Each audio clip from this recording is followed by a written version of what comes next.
Ok, donc c'est parti pour ce nouveau chapitre, les formes primitives et leurs courbes de Bézier. Ok, donc nous sommes sur Illustrator et nous allons retourner pour l'exemple dans le premier document. Je vais supprimer ça, on n'en a pas besoin, donc je supprime. Et je vais aller dans Objet, tout déverrouiller pour récupérer ce que nous avions verrouillé et je supprime. Ok, donc je peux repartir d'une feuille vierge tranquillement.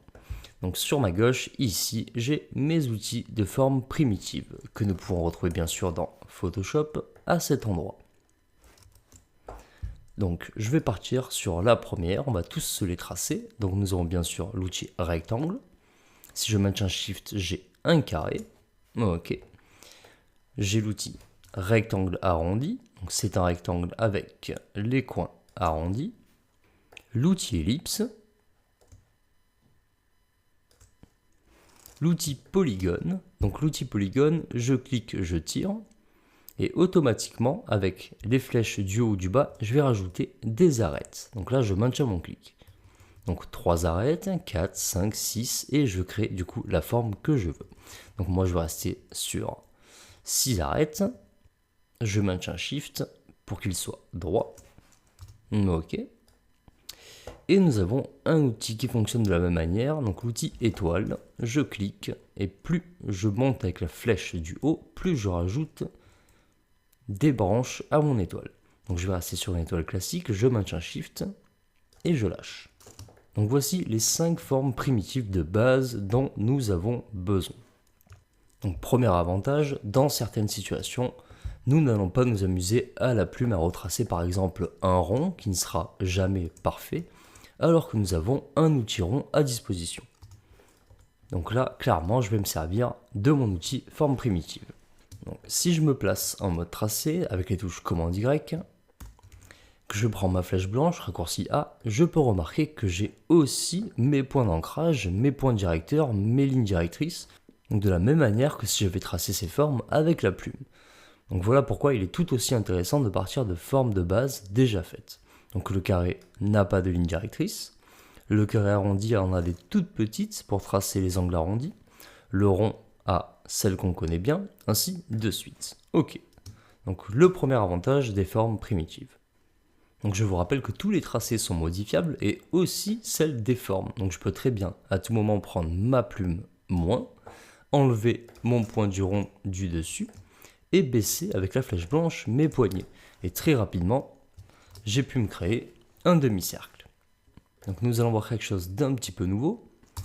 Nous allons prendre cette forme, maintenir Alt et la dupliquer en bas. Ok. Donc nous avions vu que nous pouvons, avec la plume moins, supprimer des points. Et du coup, ma forme reste constamment fermée. Automatiquement, il recalcule ma forme. A l'inverse, si je sélectionne avec ma flèche blanche un point et que je le supprime avec la touche supprimer du clavier, il supprime mon point, mes segments liés à ce point et réouvre ma forme. Ce qui peut être très pratique vu que maintenant nous pouvons repartir avec notre plume, nous placer sur l'un des points et continuer maintenant notre forme.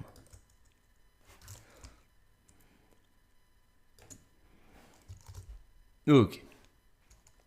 Donc on va revenir en arrière. Je me remets en commande Y. Donc je peux supprimer un point et ces deux tracés. Je peux aussi directement sélectionner un segment, donc une courbe qui est entre deux points, et supprimer. Donc là, aucun point d'ancrage a été enlevé, j'ai bien mes 4 points d'ancrage, mais il a réouvert mon segment. Donc comme tout à l'heure, je peux reprendre maintenant la plume et continuer mes formes. Donc tout à l'heure, nous avions vu l'exemple de la deuxième forme, le quart de cercle. Donc c'est là qu'il peut être très pratique de se servir de forme primitive. Donc je vais prendre mon rond, partir de ce rond, et je peux par exemple sélectionner mes 2 points du dessous, les supprimer. Donc là, automatiquement, vu que nous sommes en fond, il va tracer une ligne, mais qui est inexistante. Si je suis en mode tracé, je vois bien que ma forme est ouverte. Il ne me reste plus qu'à prendre la plume, prendre un point, maintenir Shift et refermer mon quart de cercle. Donc c'est bien pour ça que je dis à chaque fois qu'il n'y a pas de loi à respecter. Donc chacun le fait à son ressenti. Ok, donc je vais supprimer ça et supprimer celle-ci.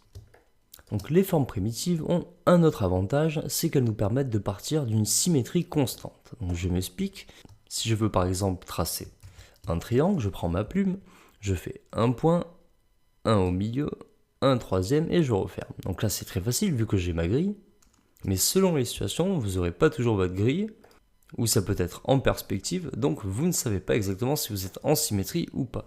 Donc je peux tout simplement prendre mon outil polygone, tracer et descendre avec les flèches du bas mon triangle, et même s'il n'a pas la bonne forme, je peux maintenant le modifier en ou le serrant, ou en prenant mes points indépendamment, et maintenir les touches du clavier Shift et flèche de droite ou gauche pour donner des à-coups.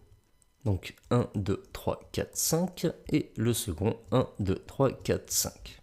Ok, donc de cette manière, je peux par exemple partir d'un rond et très rapidement prendre mon point du bas, le descendre, prendre une poignée, l'incliner. Je récupère maintenant mon outil conversion des points pour délier ma deuxième poignée, la placer différemment.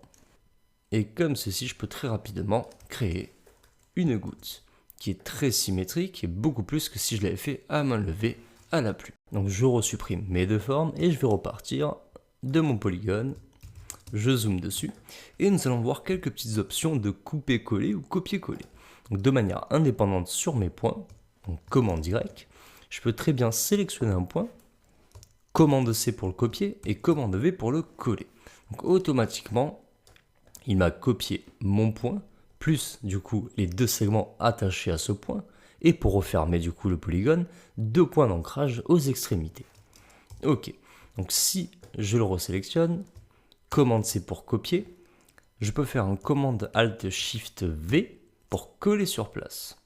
Donc là techniquement, sur ma même forme, j'ai mon angle qui est placé. Donc je peux le faire avec plusieurs points en même temps, donc par exemple celui-ci et celui-ci, copier, commande Alt Shift V pour coller. Et là, j'ai la moitié de ma forme qui s'est collée sur place.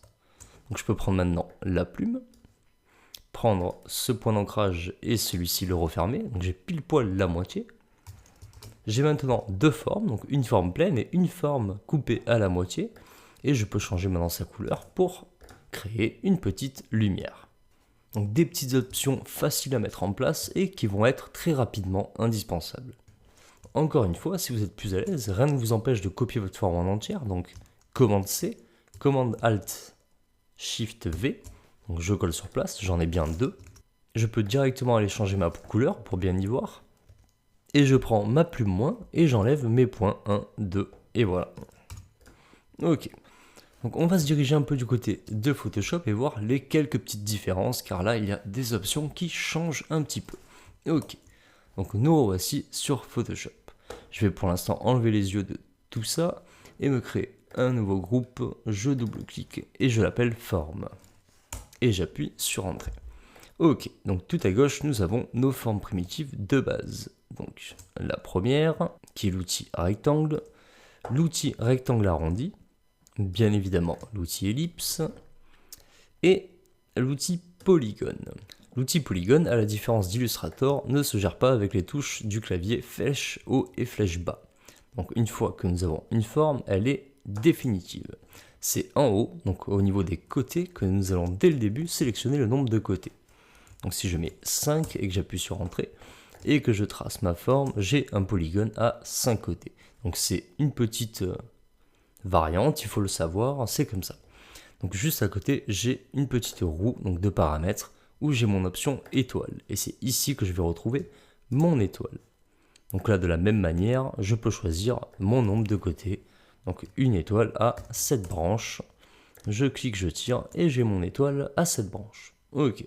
Donc je vais supprimer tout ça. Et pour tout le reste, les options sont les mêmes. Donc je peux prendre toujours mes poignées. Là, Photoshop me stipule que je vais sortir de la forme primitive du cercle. Donc oui, car je veux la modifier. Et je vais pouvoir de la même manière créer ma goutte, reprendre sous l'outil plume mon outil conversion de points et créer ma goutte. Donc juste une petite variante où sur Photoshop ça va se compliquer un petit peu. Je vais repartir d'un hexagone rapidement. Donc je vais enlever mon option étoile, je vais partir sur 6 côtés et je vais le tirer au milieu. Si je prends ma flèche blanche et que je sélectionne ces points copier-coller, et que je prends par exemple ma flèche noire qui me permet de déplacer simplement des tracés, et que je le déplace, je peux voir qu'il y a un doublon de tracé, mais sur le même calque.